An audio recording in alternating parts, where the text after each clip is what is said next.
شرف و تشریف آوری ورکړي. الله جل شانه دې د دې دا مساعد دي خپل دربار عالیه کې قبول وګرځي او الله جل شانه دې زموږ د سرپرستۍ لپاره تادیر الله جل شانه د دې د سایه قائم او دائم ساتي.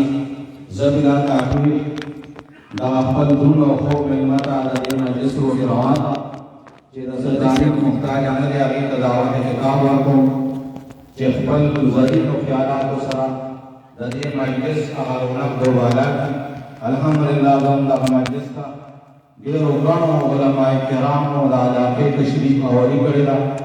ډېرو غنو عام مسلمانانو تشریف اوري کړی ده او سټیج باندې ناز پیر طریقت حضرت مولانا محمد ایاز حقانی سے اور استاد محترم جامعی سرپرست اعلیٰ استاد محترم حضرت مولانا شوکت علی سے دامت برکات ملالیہ اویم تشریف آوری کړی ده او په سټیج باندې د حضرت والا فرزند ارجمن اویم تشریف فرمایي. الله جل شانه دې دا خاندان چې څونه بابرکت لري د دوی په فیض باندې موږ او تاسو ټول منور او معطر کړي. زه بلا تاخیر د خپل درود او خوب مینو د دې مجلس روحي روان ته دعوت خطاب ورکوم چې په خپلو زرینو خیالاتو سره د دې مجلس رونق دوباره کړي. حضرت والا صاحب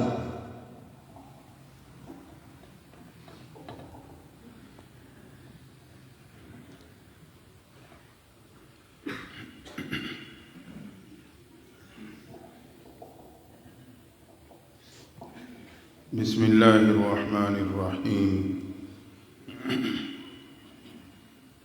الحمد لولیہ والصلاة علی نبیہ وعلى آلہ واصحابہ المتأدبین بآداب. اما بعد فاعوذ باللہ من الشیطان الرجیم. بسم اللہ الرحمن الرحیم.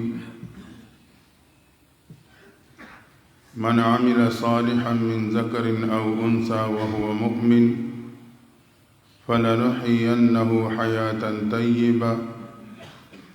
سبحان ربك رب العزة عما يصفون وسلام على المرسلين والحمد لله رب العالمين.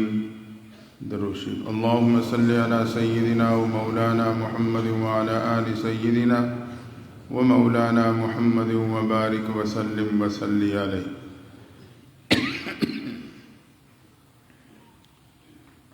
جامعہ محمدیہ کا یہ سالانہ روحانی اصلاحی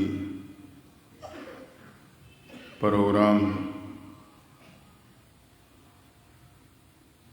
جو شیخ العزیز حضرت مولانا حق نواز صاحب شہید رحمۃ اللہ تعالی علیہ کی زندگی میں جس کا باقاعدہ آغاز ہوا، الحمدللہ وہ اسی طرح اپنی شان و شوکت کے ساتھ ہر سال منعقد ہو رہا ہے. دعا ہے اللہ تعالیٰ یہاں کے اساتذہ حضرت شہید رحمہ اللہ کے صاحبزادے عملہ اور یہاں کی طلباء ان کی اس کوشش، محنت اور محبتوں کو قبول فرمائیں. حضرت مولانا شوکت علی صاحب دام برکات العالیہ اور حضرت مولانا محمد ایاز صاحب دام برکات العالیہ اور ہمارے ہمدرس بلوچستان سے تشریف لائے ہوئے مہمان حضرت مولانا عبدالرشید صاحب دام برکات العالیہ تشریف فرما ہیں. اللہ تعالیٰ ان حضرات کی حاضری اور سرپرستی کو خیر و برکت کا ذریعہ بنا دے. قرآن مجید کی ایک آیت کریمہ آپ کے سامنے تلاوت کی ہے. اللہ تعالیٰ جس میں قرآنی اصول بیان فرما رہے ہیں. فرمائے مرد ہو یا عورت، ایمان کے بعد نیک اعمال کیے میں اسے خوشگوار زندگی عطا کر دوں گا. آج ہر شخص یہ چاہتا ہے کہ مجھے خوشگوار زندگی مل جائے، عزت اور کامیابی والی زندگی. ہر ماں باپ اولاد کے حق میں دعا گو رہتے ہیں کہ انہیں عزت اور کامیابی کی زندگی نصیب ہو جائے. ہم نے یہ زندگی پانے کی تمنائیں تو کی ہیں، مگر ان راستوں پہ نہیں سوچا جن راستے پہ چل کے یہ عزت والی زندگی ملا کرتی۔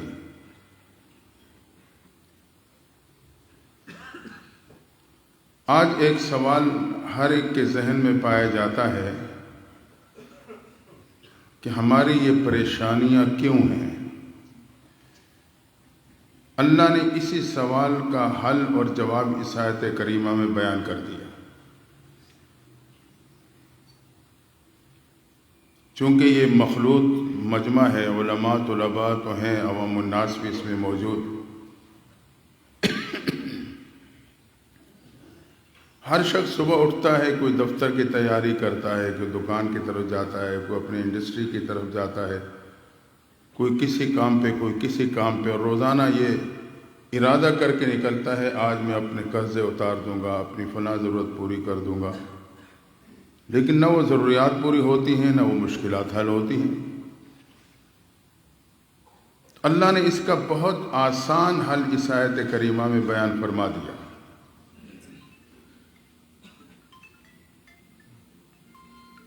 فرمائے مرد ہو یا عورت، ایمان کے بعد نیک اعمال کیے تو میں اسے خوشگوار زندگی دے دوں گا۔ اصول سمجھنے سے پہلے ایک بات ذہن میں رہے، اللہ نے دنیا میں بعض چیزوں کی ترتیب متعین کر دی۔ مثال کے طور پہ اگر ہم اور آپ یہ چاہیں کہ ہمیں پھل مل جائے تو ایک ترتیب خداوندی ہے، زمین میں آپ بیج ڈالیں گے، اس سے کومپل پھوٹے گی، پودا بنے گا، رفتہ رفتہ درخت بنے گا، اس پہ پھول لگیں گے، اس کے بعد جا کے کہیں پھل لگے گا۔ اب اگر میں اور آپ یہ چاہیں کہ میں چند پھل زمین میں دبا دوں، چند دنوں بعد اس سے کافی سارے پھل نکل آئیں، یہ بالکل ناممکن ہے، کیونکہ اللہ ایک ترتیب متعین کر چکا ہے۔ ایک شخص اولاد کی دولت چاہتا ہے تو ایک ترتیب خداوندی ہے، نکاح ہوگا، ملاپ ہوگا، رب چاہے گا تو اولاد دے دے گا۔ اسی طرح ہمارے اور آپ میں سے اگر کوئی شخص یہ چاہتا ہے کہ مجھے خوشگوار زندگی مل جائے، راحت و سکون والی، اطمینان والی، عزت اور کامیابی والی زندگی، تو اس کی بھی اللہ نے ایک ترتیب متعین کر کے اس آیت میں بیان کر دی۔ وہ اصول یہ ہے، اللہ کہتا ہے میرے بندے تو اعمال بنا لے، میں تیرے حالات بنا دوں گا۔ تو اپنے اعمال بنا لے، میں تیرے حالات بنا دوں گا۔ حدیث میں آتا ہے کہ انسان کے اعمال فرشتے لے کے اللہ کے حضور پیش کرتے ہیں، اس اعمال کے مطابق اللہ تعالیٰ پھر اس بندے پہ حالات اتارتا ہے۔ یہ تو ہمارے اور آپ کے اپنے ہاتھ کا کام ہے۔ اعمال اچھے ہوں گے تو حالات اچھے اتریں گے، اعمال برے ہوں گے تو حالات برے اتریں گے۔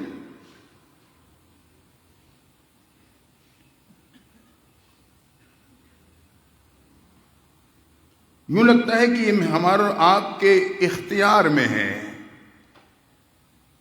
اگر میں چاہوں کہ میرے حالات بہتر ہو جائیں تو اعمال بہتر کر لیں گے تو معاملہ حل، پریشانیاں ختم۔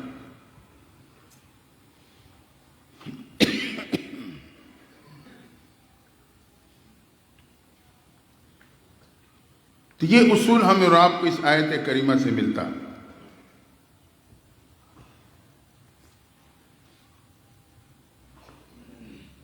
یوسف علیہ السلام کو واقعہ آپ حضرات جانتے ہیں، کم عمری ہے، اپنوں سے جدائیگی ہے، ہزاروں میل کے فاصلے پہ ہیں، کنان کے کنویں سے ہوتے ہوئے بازار مصر میں بک رہے ہیں، غلامی کی زندگی میں آ گئے۔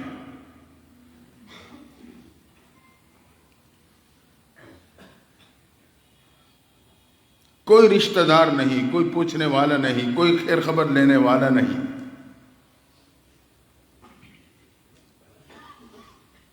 جسمانی طاقت بھی کمزور ہے، ابھی کم عمر، لیکن اللہ فرماتا ہے وَلَمَّا بَلَغَ أَشُدَّهُ آتَيْنَاهُ حُكْمًا وَعِلْمًا۔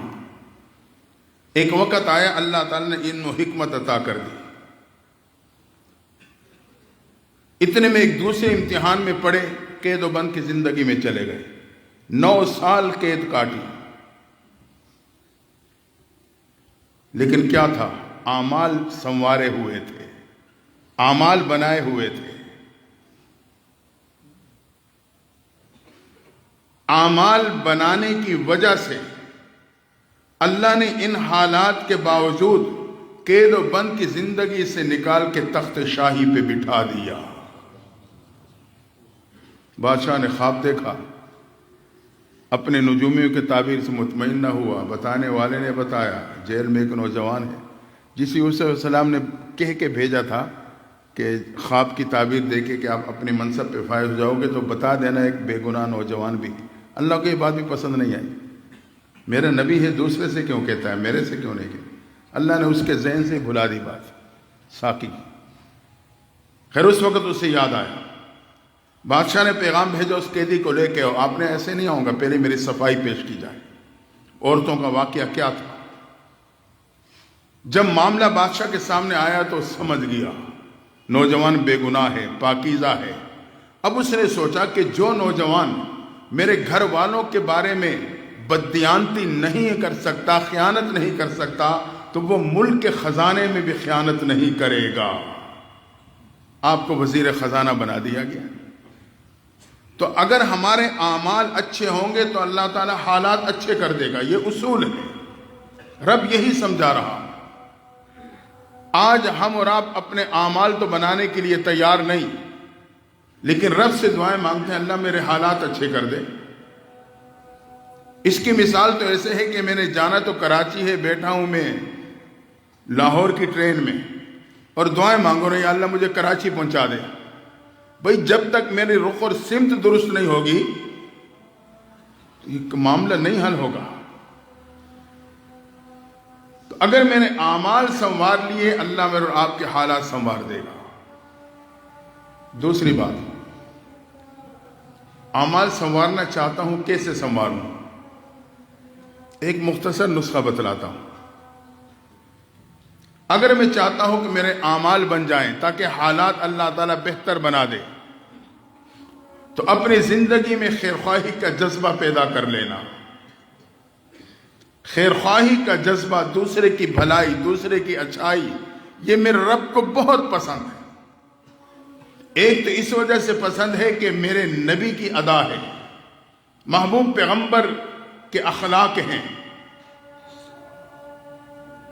مشہور واقعہ ہے نا، ایک فاحش عورت راستے سے گزر رہی ہے، کتے کو دیکھا، پیاس کی شدت کی وجہ سے زبان نکلی ہوئی تڑپ رہا ہے، سوچنے لگی کتا ہے لیکن ایک جان تو ہے جو تڑپ رہی ہے، تو ایک خیرخواہی اور ہمدردی کا جذبہ پیدا ہوا، جس وجہ سے قریب کنویں سے وہ پانی نکال کے اسے پلانے لگی۔ کتے کے جان میں جان آ گئی۔ اس فاحشہ عورت کا ایک حقیر جانور کتے کے ساتھ یہ خیرخواہی کا معاملہ رب کو اتنا پسند آیا کہ اللہ نے اس فاحشہ عورت کے مغفرت کا فیصلہ دے دیا۔ اگر میں چاہتا ہوں اعمال بن جائے تو اپنے اندر خیرخواہی کا جذبہ پیدا کر لیں۔ اور ایک بات یاد رکھنا، اللہ جزائے خیر دے ان اہل مدارس کو، علماء کو، یہ جس خیرخواہی کے جذبے کے ساتھ دن اور رات ایک کر کے میرے اور آپ کے بچوں پہ محنت کرتے ہیں، خیرخواہی دنیاوی اعتبار سے ہو یا دینی اعتبار سے، لیکن سب سے بہترین اور بڑی خیرخواہی دین کے اعتبار سے ہے، جو یہ علماء اور اساتذہ دن اور رات ایک کر کے آپ کے بچوں پہ محنت کر کے انہیں علم کی امانت منتقل کر رہے ہوتے ہیں۔ اس لیے ان لوگوں کے قریب آئیں، ان سے محبت کریں، تو اپنے اندر خیرخواہی کا جذبہ پیدا کریں۔ قرآن مجید نے ایک واقعہ بیان کیا ہے کہ میدان وادی نمل ہے، ہر طرف چیونٹیاں پھیلی ہوئی ہیں دور دور تک۔ اتنے میں سلیمان علیہ السلام کا لشکر زمین پہ چلتا ہوا آ رہا ہے۔ سلیمان علیہ السلام کا لشکر جب پیدل زمین پہ چلتا تو بڑے ایک مربوط طریقے سے آگے بڑھتا تھا، جیسے کہ فوج پریڈ کرتے ہوئے آگے بڑھتی ہے۔ پہلے مختلف انسانوں کی لائنیں، پھر جنات کی لائنیں، پھر جانوروں کی لائنیں، پرندے پر پھیلائے سائے کیے اوپر ساتھ ساتھ پرواز کر رہے ہیں۔ ایک چیونٹی نے دیکھا سلیمان علیہ السلام کا لشکر آ رہا ہے اور ہر طرف چیونٹیاں پھیلی ہوئی ہیں، یہ نہ جانتے ہوئے تمام چیونٹیوں کو قدموں کے نیچے روند جائے گا۔ انہیں خبر بھی نہیں ہوگی، ساری چیونٹیاں قدموں کے نیچے رون دی جائیں گی۔ تو اس نے خیر خواہی کی بنیاد پر ایک آواز اٹھائی، وہ آواز میرے رب کو اتنی پسند آئی کہ اللہ نے اپنے کلام اور محبوب کے ذریعے سے میرے اور آپ تک اس آواز اور پیغام کو پہنچا دیا۔ معلوم ہوا کہ میرے رب کی منشا بھی یہ ہے ہم اور آپ اس جذبے کو اپنی زندگی میں جگہ دیں۔ وہ آواز کیا تھی؟ ایک چیونٹی نے آواز اٹھائی، یا ایھا النمل ادخلوا مساکنکم، چیونٹیوں اپنے بلوں میں داخل ہو جاؤ، ایسے نہ ہو کہ سلیمان علیہ السلام کا لشکر آئے نہ جانتے ہوئے تمہیں قدموں کے نیچے رون نہ ڈالے۔ یہ خیرخواہی کے جذبے کی بنیاد پہ اٹھنے والی آواز اللہ کو اتنی پسند آتی ہے کہ اللہ اس چیونٹی کو اپنے کلام اور قرآن کا حصہ بنا دیتا ہے۔ قیامت کی صبح تک قرآن کی تلاوت ہوتی رہے گی، اس معمولی سی مخلوق چیونٹی کی عظمت اور شان بیان ہوتی چلی جائے گی۔ دوستو وہ تو ایک معمولی سی مخلوق ہے، میں اور آپ اشرف المخلوقات ہیں۔ اگر یہی جذبہ میں اور آپ نے اپنی زندگی میں پیدا کر لیا تو اللہ کے ہاں میرے اور آپ کا کیا مقام ہوگا۔ اگر میں چاہتا ہوں میرے اعمال سنور جائے تاکہ حالات سنور سکے تو خیر خواہی کا جذبہ اپنی زندگی میں سجائیں، دوسرے کی اچھائی اور بھلائی چاہیں۔ وہ الگ بات ہے کہ آج کا معاملہ کچھ اور ہے، ایک دوسرے کی ٹانگیں کھینچنے میں لگے، رشتہ دار کی ٹانگیں کھینچ رہا، دوسرے کی خوشی پہ پریشان، پریشانی پہ خوش نظر آتا۔ اس جذبے کو زندگی میں جگہ دیں جو رب کو محبوب اور پسند ہے۔ ایک بات تو پہلا اصول تو یہ معلوم ہوا، اللہ کہتا ہے میرے بندے اعمال بنا لے، میں تیرے حالات بنا دوں گا۔ کاروباری معاملات ہیں، ذاتی معاملات ہیں، گھریلو معاملات ہیں، اللہ قادر ہے، اللہ تعالیٰ سارے حالات موافق کر دے گا۔ غیر موافق حالات موافق ہو جائیں گے۔ اور دوسری بات، اس آیت کریمہ میں مجھے اور آپ کو گویا کہ یہ بتلایا جا رہا ہے کہ میرے بندے آخرت بنا لے، میں تیری دنیا بنا دوں گا۔ تو آخرت بنا، میں تیری دنیا بنا دوں گا۔ لیکن یہاں بھی ہمارا اور آپ کا معاملہ الٹ ہے، وہاں بھی الٹا معاملہ تھا۔ ہماری سوچ یہ ہے کہ پہلے میرے حالات بن جائیں پھر میں اعمال بنا لوں گا۔ کسی نوجوان سے بات کر کے دیکھو بھی مسجد میں آیا کرو، درس میں بیٹھا کرو، وہ کہے گا یار دعا کرو میرے کچھ حالات ٹھیک نہیں ہیں، کاروباری مسائل ہیں، قرضے ہیں، جس سے حالات ٹھیک ہو جائیں میں مسجد میں نظر آؤں گا 5 وقت۔ سوچ ہماری یہ کہ حالات بنیں گے تو اعمال بناؤں گا۔ رب کہتا ہے میری مقرر کردہ ترتیب یہ ہے، اعمال بنائے گا تو حالات بنا دوں گا۔ اب اگر ساری زندگی ٹکرے مارتا رہوں اللہ کی مقرر کردہ ترتیب کو پلٹ نہیں سکتا۔ تو دوسرا اصول یہ ہے کہ میرے بندے تو آخرت بنا لے، میں تیری دنیا بنا دوں گا۔ یہاں بھی میرے آپ کی سوچ بالعکس لگتی۔ میں اس کوشش میں رہتا ہوں کہ پہلے میری دنیا بن جائے پھر میں آخرت بھی بنا لوں گا۔ رب کہتا ہے میں نے ترتیب متعین کر دی، آخرت بنائے گا تو دنیا بنا دوں گا، ورنہ نہ آخرت ملے گی نہ دنیا ملے گی۔ حضرت امام یوسف رحمۃ اللہ تعالی علیہ، غربت تھی، گمنامی کی زندگی، مولوی یوسف پہ پہچانے جاتے تھے۔ شہر کے مسجد میں آپ کا درس ہوتا تھا۔ ہندوؤں کے دور کی آبادی آپ نے دیکھی ہوگی، بالکل تنگ تنگ گلیاں، بس پیدل آنا جانا ہو سکتا۔ آپ کے سامنے ایک پڑوسی یہودی رہتا تھا، وہ آپ کو تنگ کرتا رہتا تھا کسی نہ کسی بہانے سے۔ آپ خاموش رہتے، نرمی سے پیش آتے۔ ایک دن اس نے اپنے گھر کا کوئی اضافی سامان نکالا اور باہر گلی میں رکھ دیا۔ حضرت امام یوسف کا راستہ ہی بند ہو گیا۔ بیچارے بڑے مشکل سے ٹپ کے جاتے ٹپ کے آتے، تو ایک دن اس کے دروازے پہ چلے گئے، یار میرا راستہ تو کھول دو۔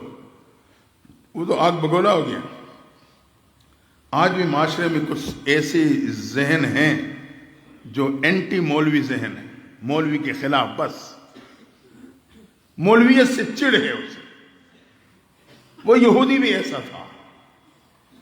اس نے کہا مولوی صاحب آئندہ میرے دروازے پہ نہ آنا، جب تک پالکی میں بیٹھ کے نہیں آؤ گے میرے دروازے پہ نہ آنا، جاؤ چلے جاؤ یہاں سے۔ حضرت امام یوسف خاموشی کے ساتھ واپس آ گئے۔ اللہ تیری قدردانی پہ قربان جاؤں۔ رب بڑا قدردان ہے، اپنے وعدوں میں سچا ہے، جو آخرت بنا لیتا ہے اللہ اس کی دنیا خود بناتا ہے۔ اللہ کی شان۔ ہارون رشید کا زمانہ تھا، ایک دن گھر میں بیوی کے ساتھ کسی بات پہ بحث ہو گئی، بات بگڑ گئی، اس نے غصے میں آ کے اپنی بیوی کو مشروط طلاق دے دی۔ اگر تو یہ رات میری سلطنت میں گزارے گی تو تجھے طلاق ہوگی۔ اب جب بعد میں کو تھوڑا سا دماغ ٹھنڈا ہوا تو پریشان ہوا، تو گھر برباد ہو رہا ہے، علماء سے رابطہ کیا، کوئی حل بتاؤ، کوئی حل بتاؤ۔ جو عالم بھی مسئلے کی صورت سنتا ہو کہتا بھئی تو طلاق ہو جائے گی، اگر یہ دوسری سلطنت میں نہ پہنچی، تیری سلطنت میں رات گزر گئی، طلاق واقع ہو جائے گی۔ اور اس دور میں نہ سڑکوں کے جال تھے، نہ ہوائی جہاز تھا، نہ تیز رفتار گاڑیاں تھیں، دوسرے ملک و سلطنت تک پہنچنا ناممکن تھا۔ اب ہارون رشید بے قرار ہوا، دائرہ تنگ ہونے لگا کہ بھئی راستہ تو نہیں بن رہا۔ ایک شخص تھا ان کے دربار میں، اس نے کہا میں نے سنا ہے یہاں کہ مولوی یوسف صاحب ہیں، قرآن و حدیث کی روشنی سے ایسے پیچیدہ مسائل کا بڑا آسان حل پیش کر دیتے ہیں۔ اب ڈوبتا ہوا انسان تیلے کا بھی سہارا لینے کی کوشش کرتا ہے کہ کسی طریقے سے بچ جاؤں۔ کبھی نام نہیں سنا تھا، گمنام تھے، غربت کا زمانہ تھا۔ ہارون رشید کا جاؤ انہیں اعزاز کے ساتھ لے کے آؤ۔ حضرت امام یوسف کو لایا گیا، ملاقات ہوئی، مسئلے کی صورت سے آگاہی حاصل کی۔ کچھ لمحے بعد علماء موجود کہنے لگے ہارون رشید اگر تیری بیوی یہ رات کسی مسجد میں گزار دے طلاق واقع نہیں ہوگی۔ علماء نے کہا مولوی یوسف صاحب کہاں سے مسئلہ نکال رہے ہو؟ کہا قرآن کہتا ہے، قرآن کہتا ہے ان المساجد للہ، مساجد اللہ کی، کسی کی ریاست نہیں ہے۔ اگر یہ رات مسجد میں گزار دے گی، رات گزر جائے گی، طلاق واقع نہیں ہوگی۔ اب ہارون رشید کی جان میں جان پڑ گئی، ڈوبتا ہوا گھر بچتا نظر آنے لگا۔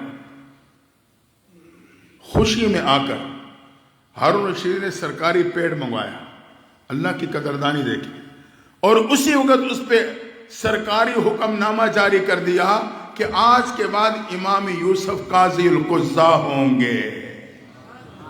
امام یوسف قاضی القضاء بن گئے، سرکاری بڑے عہدے پہ فائز ہو گئے۔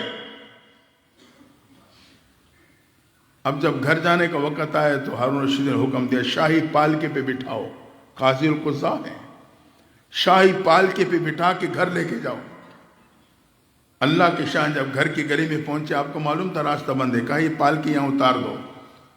شاہی اہلکار تھے 4، انہوں نے پالکی نیچے رکھی۔ حضرت امام یوسف اس سے نکلے، اسی پڑوسی کے دروازے پہ گئے کہ میں اس سے کہوں کہ بھائی اب تو سامان ہٹا کے راستہ کھول۔ جیسے اس نے امام یوسف کو دیکھا، اس نے نہ دائیں دیکھا نہ بائیں دیکھا، غصے میں آ گئے، مولوی صاحب پھر آ گئے ہو، میں نے کہا نہیں تھا جب تک پالکی میں بیٹھ کے نہ آنا، میرے دروازے پہ دستک نہ دینا۔ حضرت امام یوسف نے کہا باہر نکل کے تو دیکھو، پالکی میں بیٹھ کے آیا ہوں بڑے پیار سے۔ اسے جب سر نکال کے دیکھا تو اس کے پسینے چھوٹ گئے، وہ تو عام پالکی نہیں شاہی پالکی تھی، شاہی اہلکار وردی میں کھڑے ہیں۔ اب اس کے پسینے چھوٹے، خود دوڑا، سامان اٹھا کے اندر لے جا رہا ہے، اور پھر اپنی چادر سے امام یوسف کے دروازے تک اس راستے کو بھی صاف کر دیا۔ اللہ تیری قدردانی پہ قربان جاؤں، تو اپنے وعدے میں کتنا سچا ہے، جو آخرت بنا لیتا ہے تو اس کی دنیا بنا دیتا ہے۔ یہ اصول ہے، اگر میں نے اپنی آخرت پہ محنت کی تو اللہ دنیا کے معاملات سے مجھے بے نیاز کر دے۔ آج ہماری پریشانیاں اس لیے ہیں کہ ہم دنیاوی اعتبار سے محنت کرتے ہیں، آخرت کو بھول جاتے ہیں، الجھ کے رہ جاتے ہیں۔ جو کام اللہ نے اپنے ذمے لیا ہے وہ میں اپنے ہاتھوں میں لینا چاہتا ہوں، اللہ کا کرنے والا کام میں تو نہیں کر سکتا نا، پھر الجھ کے رہ جاؤں گا، اور جو کام میں نے کرنا ہے وہ کرنے کے لیے تیار نہیں۔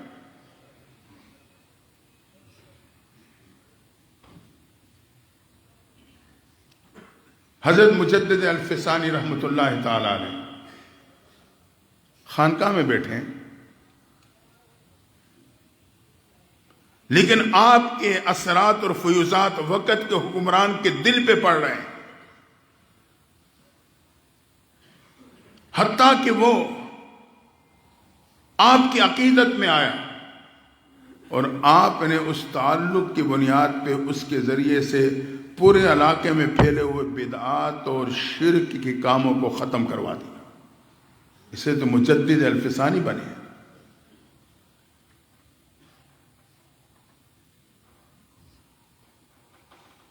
ایک انگریز انڈیا میں آتا ہے سیر و سیاحت کے لیے، اجمیر شریف بھی گیا، وہاں جب منظر دیکھا تو بڑا حیران۔ جب گھر پہنچا تو بیوی نے کہا بھائی کوئی سفر نامہ کارگزاری سناؤ، کیا دیکھا؟ اس نے کہا نہ پوچھو، میں ایک ایسی جگہ پہ گیا، میں نے دیکھا کہ ایک شخص قبر میں پڑا ہے، لوگوں کے دلوں پہ حکمرانی کر رہا ہے، پڑا قبر میں ہے اور حکمرانی لوگوں کے دلوں پہ کر رہا ہے۔ کیا مسلمان، کیا ہندو، کیا سکھ، سارے کے سارے ان کی قبر پہ جا رہے ہیں۔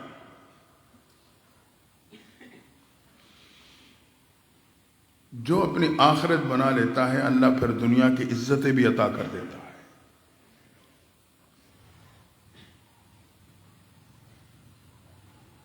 فرمایا اعمال بنا لو گے حالات بنا دوں گا، آخرت بنا لو گے دنیا بنا دوں گا۔ حضرت سفیان ثوری رحمۃ اللہ تعالی علیہ کے بارے میں آتا ہے، جنہوں نے یقیناً اپنی آخرت بنائی بھی تھی۔ ایک شخص تھا، وہ ہر سال کے دنوں کے تعداد کے مطابق 360 سوٹ سلوا کر ہر سال حضرت کو ہدیہ کر دیتا تھا۔ پورے 360 سوٹ حضرت روزانہ ایک سوٹ پہنتے اور اس سے پہلے والا صدقہ کر دیتے۔ آخرت بنائے، رب نے دنیا کیسے بنا کے رکھ دی، اپنے بندوں کو متوجہ کر دیا، پورے سال کے ہر روزانہ ایک نئے سوٹ پہنتے، پچھلے سوٹ صدقہ۔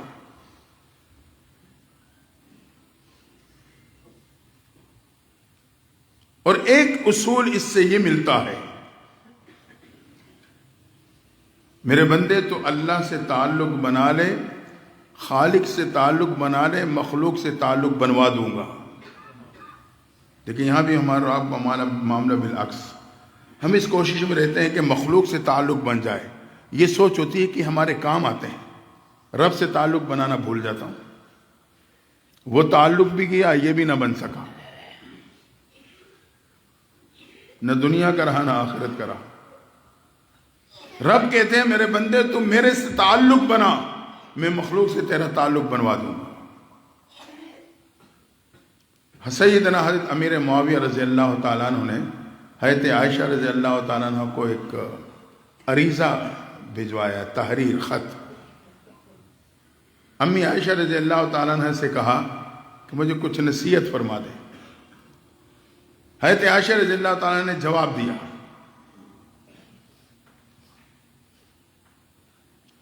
اگر مخلوق کو راضی کرنے کے لیے اللہ کو ناراض کر دیا، اللہ مخلوق کے دلوں میں تیری نفرت ڈال دیں گے۔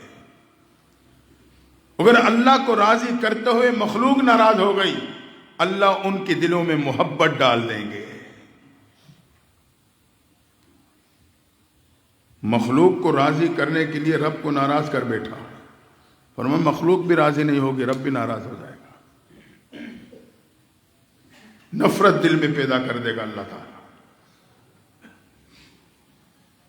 اور اگر اللہ کو راضی کرتے ہوئے کسی معاملے میں مخلوق ناراض ہو گئی، شریعت کا معاملہ تھا، آپ نے اسی کو اپنایا، اللہ تعالیٰ خود بخود ناراض مخلوق کے دل میں محبت ڈال دیں۔ تو اللہ کہتا ہے میرے بندے اللہ سے تعلق بنا، دنیا والوں سے بنا دوں گا۔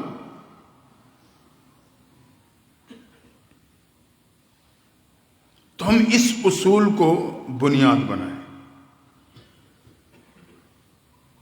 ایسے لوگ بھی ہیں رات کو نرم گرم بستر پہ گولیاں کھا کھا کے کروٹیں لیتے ہیں، نیند نہیں آتی، ڈپریشن کا شکار ہوتا ہے، ساری رات گزرتی پھر تھکے ہوئے اٹھتے ہیں۔ انہیں بھی سمجھایا جا رہا ہے دن کے حالات بنا لو، رات کے حالات اللہ بنا دے گا۔ دن میں کاروبار ہے، معاملات ہیں، لین دین ہیں، اس میں حلال حرام کا خیال رکھو، جائز ناجائز کا خیال رکھو، اپنے برائے کا خیال رکھو، جھوٹ، غیبت، الزام، تہمت، ان معاملات سے اپنے آپ کو بچاؤ۔ اگر تم نے دنیا کے اعمال بنا لیے، فرمایا اللہ تعالیٰ رات کے حالات بنا دے گا، سکون کی زندگی، سکون کی نیند سو جاؤ گے، گولیاں نہیں کھانی پڑیں گی۔ اسی طرح ہم اور آپ دیکھیں کہ یہ بھی مجھے اور آپ کو سمجھایا جا رہا ہے، میرے بندے دنیا کے گھر کے اعمال سنوار لے، کل کے گھر قبر کے حالات سنوار دوں گا۔ اگر میں نے اپنے گھر کو سجدے سے آباد رکھا، قرآن کی تلاوت سے منور رکھا، جائز ناجائز کا خیال کیا، حرام کے لقموں سے اپنے اور اپنے اولاد کو بچایا، اللہ تعالیٰ قبر کے حالات سنوار دے گا۔ پھر یہ قبر جہنم کا گھڑا نہیں، میرے اور آپ کے لیے جنت کا باغیچہ بن جائے گا۔ دوستو، یہ موجودہ زندگی بہت قیمتی زندگی، یہ موجودہ زندگی بہت قیمتی زندگی ہے، اس لیے کہ یہ بن دیکھے ایمان والی زندگی۔ ہم نے نہ اللہ کو دیکھا، نہ اللہ کے نبی کو دیکھا، نہ جنت، نہ جہنم، نہ پورے صراط، نہ میزان، کچھ نہیں دیکھا۔ رب کا احسان ہے کہ اللہ نے ایمان کی صورت میں مجھے اور آپ کو یہ یقین نصیب کر دیا۔ اس کو کہتے ہیں بن دیکھا یقین۔ اور اللہ کو اپنے بندے کا بن دیکھا یقین بہت پسند آتا ہے، اتنا پسند کہ اللہ اس کی وجہ سے جنت کو اس کے لیے بالکل سستا کر دیتا ہے۔ آپ سوچیں گے جنت کتنی سستی ہو جائے گی؟ ہم نے تو سنا ہے وہ ایسی نعمتیں ہیں نہ دل پہ اس کا خیال تک بھی نہیں گزر سکتا۔ وہ تو اتنی قیمتی، سستی ہوگی تو کتنی ہو جائے گی؟ میں آپ کو بتاتا ہوں، اللہ اس بندے کے ایمان والے، یقین والے یعنی مسلمان کے لیے جنت کو کتنا سستا کر دیتا ہے۔ آپ مٹھی جو رب کے نام پہ دے دو، اللہ اس کے بدلے میں جنت دے دے گا۔ پھر ذہن میں یہ بات آتی ہے کیا جنت اتنی کم قیمت ہے؟ دوستو یاد رکھیں، جنت کم قیمت نہیں، اللہ کے ہاں میرے اور آپ کا بن دیکھا یقین بڑا قیمتی ہے۔ یہ جو بن دیکھا یقین کا تعلق ہے، یہ اللہ کے ہاں بہت قیمتی۔ ہارون رشید کا ہی زمانہ ہے، بہلول یہ ایک مجذوب الحال تھا، بہلول اسی دور میں گزرا۔ مجذوب اسے نہیں کہتے جو کوئی نمبر دے اور وہ لگ جائے ہم کہیں یار یہ تو مجذوب ہے۔ مجذوب حرام راستے پہ نہیں چلاتا، مجذوب جذب سے ہے کہ وہ اللہ کی معرفت میں پرواز کرتے کرتے، ریاضات مجاہدات کے ذریعے سے پرواز کرتے کرتے کرتے کرتے اللہ کا اتنا قرب پالے کہ اس قرب کی وجہ سے اللہ کی معرفت کی تجلیات کی تاب نہ لاتے ہوئے دماغ کھو بیٹھے۔ اس کو کہتے ہیں مجذوب الحال۔ اللہ کی معرفت میں پرواز کر رہا تھا، دماغ کھو بیٹھا۔ تو بہلول مجذوب الحال تھا، ہارون رشید کے ساتھ آمنا سامنا ہوتا تو بڑی معرفت کی باتیں کیا کرتا تھا۔ ہارون رشید بھی بہلول کو بڑی اہمیت دیتا تھا۔ ایک دن ہارون رشید اپنے معمول کے مطابق گھر سے چہل قدمی کے لیے دن کے آخری حصے میں نکلے دریا کے کنارے پہ۔ اس دن ہارون رشید کی بیوی زبیدہ بھی پیچھے چل پڑی۔ تھوڑا ہارون رشید آگے گئے تو کیا دیکھا کہ بہلول دریا کے کنارے پہ گیلی ریت پہ بیٹھا بچوں کی طرح مکان بنا رہا ہے۔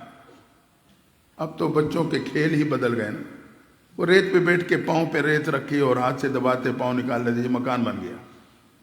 تو بچوں کی طرح مکان بنا رہا تھا۔ ہارون رشید نے قدم بڑھائے، پہنچ کر کہا بہلول کیا کر رہے ہو؟ بہلول نے دیکھا ہارون رشید ہے، کہنے لگا جنت کے مکان بنا رہا ہوں۔ جنت کے مکان بنا رہا، کیا کرو گے؟ کہا بیچوں گا۔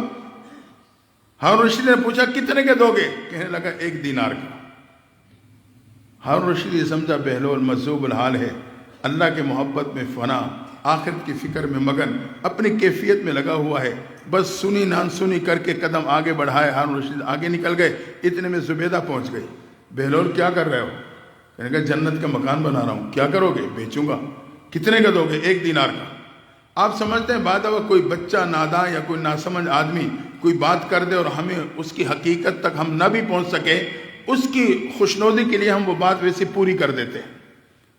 زبیدہ نے نکالا دینار، کہا لو بہلول 1 دینار مکان میرا، قدم بڑھائے آگے چلے گئے۔ میاں بیوی کا راؤنڈ مکمل ہوا، گھر پہنچے، کھانا کھائے، نمازیں پڑھی، سو گئے۔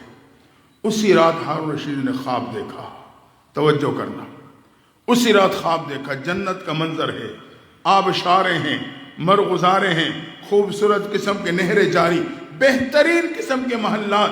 اچانک ایک محل پہ نظر پڑی، کیا دیکھا کہ اس پہ زبیدہ کا سائن بورڈ لگا ہوا تھا، بیت زبیدہ، میری بیگم کا محل، میری بیوی کا محل، اتنا حسین، اتنا خوبصورت۔ خواب میں ارادہ کیا کہ اندر داخل ہو کے بھی دیکھ لوں۔ تو بہلول اندر داخل ہونے کے لیے جب اس کے مین گیٹ پہ ہارون رشید پہنچا تو گیٹ پہ کھڑے سیکورٹی گارڈ فرشتے نے ہارون رشید کو روک لیا۔ ہارون سوائے زبیدہ کے کوئی نہیں جا سکتا۔ اس فرشتے اور سیکورٹی گارڈ کا روکنا تھا۔ ہارون رشید کی آنکھ کھل گئی۔ اب جو آنکھ کھلی تو بے قرار، پریشان، گمسم۔ ہارون تو نے تو اپنی قسمت تباہ کر دی، سب کچھ تباہ کر ڈالا، سارا تیرے ہاتھوں سے نکل گیا۔ اب یہ بے قرار ہے، پریشان ہے، ڈپریشن کا شکار، نہ کھانا پینا، نہ بولنا، خاموشی میں۔ جب چہل قدمی کا وقت آیا تو تنے تنہا اسی پریشانی میں نکل پڑا۔ اللہ کی شان، تھوڑا آگے گیا تو کل کی طرح آج بہلول کو وہی پا لیا۔ ہارون کے دل میں بات آئی، کل نہیں تو آج سے ہی کام بن جائے گا۔ سوچنے لگا کل اگر 1 دینار کا تھا، آج 100 کا بھی ہوگا تو دے دوں گا۔ یہاں ایک بات ذہن میں رکھنا، آج میرے نوجوان کی ایک سوچ ہے جو بہت خطرناک ہے۔ وہ ایسی سوچ ہے کہ وہ بندے کو رب سے توڑ دیتی ہے۔ آج کے نوجوان کی سوچ یہ ہے کہ مال ہے تو سب کچھ ہے۔ یاد رکھنا، مال ہے تو سب کچھ ہے نہیں، رب ہے تو سب کچھ ہے۔ مال ہے اور بہت کچھ نہیں ہے۔ آپ دیکھ لیں، مال و دولت کے ذریعے سے آپ کتابیں خرید سکتے ہو، علم نہیں خرید سکتے۔ مال کے ذریعے سے آپ اینک تو بنوا سکتے ہو، بینائی نہیں لے سکتے۔ مال کے ذریعے سے نرم گرم بستر تو خرید کے لا سکتے ہو، میٹھی نیند نہیں خریدی جا سکتی۔ مال سے دوائی تو خرید سکتے ہو، رب صحت نہ دے تو شفا نہیں پا سکتے۔ مال کے ذریعے سے ایک ملازم تو رکھ سکتے ہو، رب نہ عطا کرے تو بیٹا نہیں لے سکتے۔ تو بہت سی چیزیں ہیں جو مال و دولت کے ہوتے ہوئے آپ نہیں حاصل کر سکتے۔ ہاں، رب ہے تو سب کچھ ہے۔ اگر رب سے تعلق بن گیا تو سمجھو دنیا اور آخرت میری ہوگی۔ بہرحال ہارون رشید نے تیز تیز قدم بڑھائے، بہلول کے پاس گئے۔ بہلول کیا کر رہے ہو؟ اس نے پھر یوں دیکھا، ہارون نے کہا جنت کے مکان بنا رہا ہوں۔ ہارون کی جان میں جان پڑنے لگی کہ کام بن گیا۔ کیا کرو گے؟ بیچوں گا۔ اچھا تو کتنے کا دو گے؟ بہلول نے کہا ہارون، آج اس کی قیمت پوری دنیا کی سلطنت ہے۔ ہارون کے قدموں سے زمین نکل گئی۔ بہلول، کل تو اس کی قیمت 1 دینار تھی، آج پوری دنیا کی سلطنت بتلاتے ہو جو کسی انسان کے اختیار میں نہیں۔ بہلول نے کہا ہاں ہارون، کل اللہ پہ بن دیکھا یقین کیا گیا تھا، اس لیے اللہ نے جنت کو سستا کر دیا تھا۔ آج تو سب کچھ خواب میں دیکھ کے آ رہا ہے، اب اگر جنت چاہیے تو پوری دنیا کی سلطنت لے آ۔ معلوم ہوا کہ اللہ کو بن دیکھا یقین بہت پسند۔ دوستو، میرے اور آپ کی موجودہ زندگی جو سمجھانا چاہتا تھا وہ بن دیکھا یقین والی زندگی ہے۔ اس زندگی کی اہمیت اللہ کے ہاں بہت زیادہ ہے۔ آئیں اس سے فائدہ اٹھا لیں، ضائع ہونے سے بچا لیں، سچی پکی توبہ کر لیں، رب سے صلح کر لیں۔ اس زندگی سے فائدہ اٹھاتے ہوئے سچی توبہ کر کے رب سے صلح کر لیں۔ تفسیر مظہری نے لکھا ہے کہ توبہ کے 4 شرائط ہیں، 3 نہیں ہیں۔ آج کا نوجوان 3 تو پورے کر لیتا ہے، پھر کہتا ہے جی صبح توبہ کرتا ہوں، شام کو توڑ بیٹھتا ہوں۔ اس کی وجہ یہ ہے کہ اس نے مکمل توبہ نہیں کی۔ پہلی شرط تو یہ ہے کہ زبان سے توبہ اور استغفار کرنا، دوسری شرط یہ ہے کہ دل میں نادم ہونا، تیسری شرط یہ ہے کہ ذہن میں آئندہ وہ گناہ نہ کرنے کا عزم کرنا، یہاں تک تو ہم پہنچ جاتے ہیں، لیکن جو آخری سب سے اہم شرط ہے اس کو نظر انداز کر دیتے ہیں۔ وہ یہ ہے کہ جو ماحول، جو تعلق، جو چیز اللہ کی نافرمانی کا ذریعہ بنا، اس سے اپنا تعلق توڑ دوں۔ جب تک وہ تعلق نہیں توڑوں گا رب سے نہیں جڑ سکتا ہوں۔ آج کا نوجوان اس چیز کو چھوڑنے کے لیے تیار نہیں۔ غلط دوست ہے، غلط ماحول ہے، یا نیٹ کا غلط استعمال، آج میں اسے چھوڑنے کے لیے تیار نہیں ہوں، اور گناہ کے بعد نادم بھی ہو جاتا ہوں، توبہ استغفار بھی کرتا ہوں، آئندہ نہ کرنے کا عزم بھی رکھتا ہوں، لیکن ایک دو دن زیادہ گزرتے، تیسرے دن پھر گناہوں کی زندگی میں دھکیلا جاتا ہوں۔ اصل توبہ یہ ہے کہ ہم اس تعلق کو توڑ دیں جو رب سے ٹوٹنے کا ذریعہ بن رہا ہے۔ جب میں اس تعلق کو توڑوں گا تو سمجھو میں توبہ میں سچا ہوں، رب کے ساتھ صلح کرنے میں سچا ہوں۔ اللہ تعالیٰ پھر صرف توبہ نہیں قبول کرے گا بلکہ اسے انعامات بھی عطا کر دے گا۔ قرآن نے انعامات کا تذکرہ کیا، فرمائے وَيُكَفِّرْ عَنْهُ سَيِّئَاتِهِ، اللہ تعالیٰ گناہوں کو نیکیوں پہ بدل دے گا۔ وَيُعْظِمْ لَهُ أَجْرًا، دوسرا انعام اللہ کہتا ہے جس نے سچی توبہ کر لی میں اس کے نیک اعمال کی قیمت کو بڑھا دوں گا، پھر اسے اس کے عمل پہ زیادہ اجر دوں گا۔ اور تیسرا انعام وَيَرْزُقْهُ مِنْ حَيْثُ لَا يَحْتَسِبْ، ایسے راستوں سے رزق دوں گا کہ اسے وہم و گمان بھی نہیں ہوگا۔ تو آئیں اس موجودہ قیمتی زندگی کے لمحات سے فائدہ اٹھا کے سچی توبہ کر لیں۔ میرا رب بڑا کریم ہے، بڑی مہربان ذات ہے۔ اللہ کہا ہے کہ مسلمان کے ندامت کے آنسو کی بڑی قدر ہے۔ حدیث میں آتا ہے قیامت کے دن ایک شخص اپنا انجام دیکھ کے یقین کر چکا ہے سوائے جہنم کے کوئی ٹھکانہ نہیں، نیکی کا پڑھنا ہلکا، گناہوں کا بھاری ہو رہا ہے، لیکن اللہ کے رحمت کا جھونکا آئے گا، اس کے آنکھوں کے اوپر موجود پلکوں کو، بالوں کو گویا ہی ملے گی، پلکوں کے بال گویا ہوں گے۔ اللہ یہ ایک دن جامعہ محمدیہ کے میں دعا مانگتے ہوئے تیرے سامنے اس کے آنکھ سے آنسوں کا ایک چھوٹا سا قطرہ نکلا، اس میں اتنا بہاؤ نہ تھا کہ زمین پہ ٹپک جاتا، وہ ہماری پلکوں کے ساتھ آ کر رک گیا تھا۔ اللہ تعالیٰ پلکوں کی اس گواہی کی بنیاد پہ اس کے مغفرت کا فیصلہ دے دیں گے۔ یہی تو وجہ ہے پیغمبر صلی اللہ علیہ وسلم نے فرمایا رونا نہیں آتا تو رونے کی شکل بنا لینا، اللہ اسے بھی قبول کر لے گا۔ تو اللہ کے ہاں مسلمان کے ندامت کے آنسو کی بڑی قدر ہے۔ میں اس پہ آخری بات کہہ کے اپنی بات کو ختم کر رہا ہوں۔ حضرت حسن بصری رحمۃ اللہ تعالی علیہ جلیل القدر تابعی گزرے، ان کا نام حسن حضرت عمر فاروق رضی اللہ تعالیٰ عنہ نے رکھا تھا۔ آپ ہمارے اور آپ کی ماں ہے تو ام سلمہ کے خادمہ کے بیٹے تھے۔ جب آپ کی والدہ کام میں مصروف ہوتی تو حضرت ام سلمہ حضرت حسن بصری کو اپنے گود میں کھلایا کرتی تھی۔ آپ کئی امہات المومنین کی گودوں میں کھیلے ہیں، کئی صحابہ سے علم پایا، کئی بدری صحابہ کی آپ کو زیارت نصیب ہوئی۔ اتنا عظیم مقام اللہ نے آپ کو دیا۔ آپ کے پڑوس میں ایک خاتون رہتی تھی، جوانی میں اس کے خاوند کے انتقال ہو گیا، دودھ پیتا بچہ گود میں رہ گیا، اسے پالتی سنبھالتی رہی۔ جب عدت کا زمانہ گزرا سوچنے لگی دوسرا گھر کیا آباد کروں، زندگی بیٹے کے نام کر دیتی ہوں۔ بیٹے کو پالتی سنبھالتے رہی حتیٰ کہ بیٹا سمجھداری کی عمر کو پہنچا۔ اب ماں کہنے لگی بیٹا پڑوس میں اللہ والے رہتے ہیں، میرے استاد میرے مرشد رہتے ہیں، ان کی صحبت میں جایا کرو، ان کی مجلس میں بیٹھا کرو، ان کی باتیں سنا کرو۔ لیکن نوجوان جوانی میں مستانی کا شکار ہو چکا تھا، وہ تو دوستوں کے مجالس کو گرمانے لگا، ہوٹلوں کو آباد کرنے لگا۔ آج کے نوجوان کی طرح اس نے اس وقت روڈ پرمٹ بنا رکھا تھا، وہ رات کا اکثر وقت روڈوں پہ گزارنے لگا، ماں کی ایک کان سے سنتا دوسرے کان سے نکال دیتا۔ مختصر یہ کہ ایک وقت آیا جوانی میں بیماری کا شکار ہوا، بیماری معمولی تھی لیکن بڑھتی گئی، جیسے بڑی ویسی بگڑتی گئی، یہاں تک کہ جوانی کی عمر میں بیمار ہو کے چارپی پہ پڑ گیا۔ اتنے طویل عرصے بعد ماں بڑھاپے کو پہنچ چکی تھی۔ ماں بڑھاپے کی عمر میں نوجوان بیمار بیٹے کی خدمت کے لیے اس کے قدموں میں بیٹھ گئی۔ بعد وہ بیماری اتنا طول پکڑ لیتی ہے مریض کو یقین ہو جاتا ہے میرے اس بیماری سے بچنا مشکل. ایک دن نوجوان کے دل میں یہ بات آ گئی میرے اس بیماری سے بچنا مشکل, تو اس نے اپنی بند آنکھوں کو کھولا, قدموں کی طرف بیٹے بڑھیا ماں کے چہرے پہ ڈالا, دیکھ کے کہنے لگا اماں میری ایک آرزو تو پوری کر دینا. یہ جملہ سننا تھا, ماں تڑپ گئی. بیٹا کون سی آرزو لیے پڑا ہے بتا تو صحیح, میں تو تیرے سہارے بیٹھی ہوں, تیرے لیے جی رہی ہوں, تیری کون سی آرزو باقی ہے؟ کہا اماں اگر میرا انتقال ہو جائے اللہ والوں سے کہنا میری نماز جنازہ پڑھا دیں.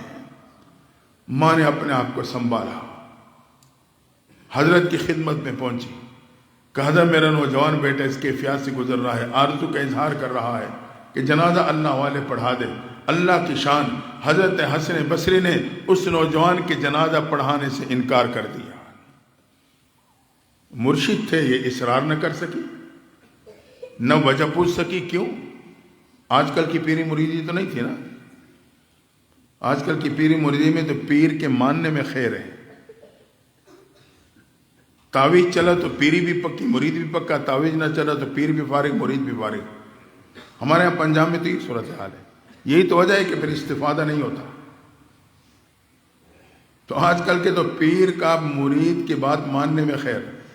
اور جیسے کہتے ہیں نا, ایک جماعت تھی تو جماعت والوں نے مل کے امیر صاحب کی پٹائی کر دی. اب جب وہ جماعت پہنچی کارگزاری سنانے کے لیے, امیر صاحب رو پڑے, یہ جماعت والوں نے میری پٹائی کی ہے. انہوں نے پوچھا بھائی کیوں؟ انہوں نے کہا جی بس ہمارا آپس میں مشورہ ہو گیا تھا, تو مشورہ تو سنت ہوتا ہے, عمل کرنا ضروری تھا, اس لیے ہم نے پکڑ کے پٹائی کر دی. تو وہ کہتے ہیں نا امیر کی ماننے میں خیر ہے, تو میں کہتا ہوں پیر کی بھی ماننے میں خیر ہے. جب ہم اپنی چاہتوں کو ہی قربان نہیں کر سکتے اور کیا قربان کریں گے اپنی اصلاح کے لیے. بہرحال مرشد تھے, انہوں نے اس ماں نے نہ اصرار کیا نہ وجہ پوچھی, پریشانی میں قدم پلٹ کے جانے لگی. حضرت نے آواز دے کے وضاحت کر دی, کہا میں اس نوجوان کا جنازہ کیسے پڑھاؤں جو پوری زندگی رب کے در پہ نہیں جھکا, پوری زندگی اس نے رب کو نہیں پکارا, میں کیسے اس کا جنازہ پڑھاؤں. بعض علماء نے لکھا ہے حضرت حسن بصری کا تعلق اس علماء کے قافلے سے تھا جن کے نزدیک بے نمازی کا جنازہ نہیں پڑھایا جاتا تھا. ماں پریشانی میں قدم پلٹ کے آئی, بیٹے کے قدموں میں آ کے بیٹھ گئی. بیٹے نے پھر بند آنکھوں کو کھولا, ماں کے چہرے پہ جما لیا, مسلسل ماں کو دیکھتا رہا. ماں سمجھ گئی بیٹی کی خاموش نگاہیں میرے سے کس سوال کا جواب مانگ رہی ہیں, لیکن سوچنے لگی اسے بتاؤں تو کیا بتاؤں, اسے کہوں تو کیا کہوں. دل ہی دل میں تڑپتی رہی, مگر اس بیمار بیٹے کا مسلسل دیکھنا وہ بھی ماں سے برداشت نہ ہوا. آخر کار دل پہ ہاتھ رکھ کے کہنے لگی بیٹا اللہ والوں نے تیرے جنازہ پڑھانے سے انکار کر دیا ہے. یہ سننا تھا. نوجوان کے دل پہ ایک چوٹ لگی, اس نے ایک ٹھنڈی آہ بھری, خاموشی میں چلا گیا. آنکھوں سے ندامت کے آنسو جاری, ندامت کے آنسو کی بات کر رہا تھا, آنکھوں سے ندامت کے آنسو جاری. ماں یہ حالت دیکھ کے تڑپ گئی, لیکن چند ہی لمحے بعد نوجوان نے پھر آنکھوں کو کھولا, ماں کو دیکھ کے کہنے لگا اماں یقیناً میں اتنا برا ہوں کہ اللہ والوں نے میرے جنازہ پڑھانے سے انکار کر دیا ہے. اماں پھر تو میرے پہ ایک احسان تو کر دینا. بیٹا کیا احسان؟ کہا جب میرا انتقال ہو جائے میرے پاؤں میں رسی باندھ دینا, بستی کی گلی میں گھسیٹتے چلے جانا, جہاں بستی والے گندگی ڈالتے ہیں وہاں جا کے مجھے بھی ڈال دینا. میں نے تو توبہ نہیں کی, لیکن میرے دوست جب میرے انجام کو دیکھیں گے تو انہیں توبہ نصیب ہو جائے گی. ماں سن رہی ہے, تڑپ رہی ہے, کروں تو کیا کروں. مختصر اسی کشمکش میں چند لمحے بعد نوجوان کا انتقال ہو گیا. ادھر بیٹے کی روح پرواز ہوئی, اللہ کی شان ادھر دروازے پہ دستک ہو گئی. ماں اسے پریشانی میں بند دروازے کی طرف دوڑی, دروازہ کھولا تو کیا دیکھا, حضرت حسن بصری دروازے پہ کھڑے. حضرت کیسے تشریف لائے؟ تیرے بیٹے کا جنازہ پڑھانے آیا ہوں. ماں نے چیخ ماری, حضرت معاملہ کیا ہے؟ بیٹے کا انتقال ابھی ہوا, گھر میں میرے سوا کوئی ہے نہیں, میں نے کسی کو اطلاع نہیں کی, آپ کو خبر کیسے ہو گئی؟ پھر آپ انکار فرما چکے تھے, اب وقت سے پہلے ہی تشریف لے آئے. حضرت کی آنکھوں سے بھی آنسو جاری. کہا ہاں جب تو بیٹی کی آرزو لے کے آئی تھی میں نے انکار کر دیا تھا, تیرے جانے کے بعد میرے آرام کا وقت تھا, میں سویا تو میں نے خواب میں کیا سنا, رب کی طرف سے آواز آتی ہے میرے دوست تیرے پڑوس میں میرے ایک دوست کا انتقال ہو چکا ہے, اس کی نماز جنازہ پڑھا, اگر جنازے سے انکار کیا تو دوستی سے انکار کر دوں گا.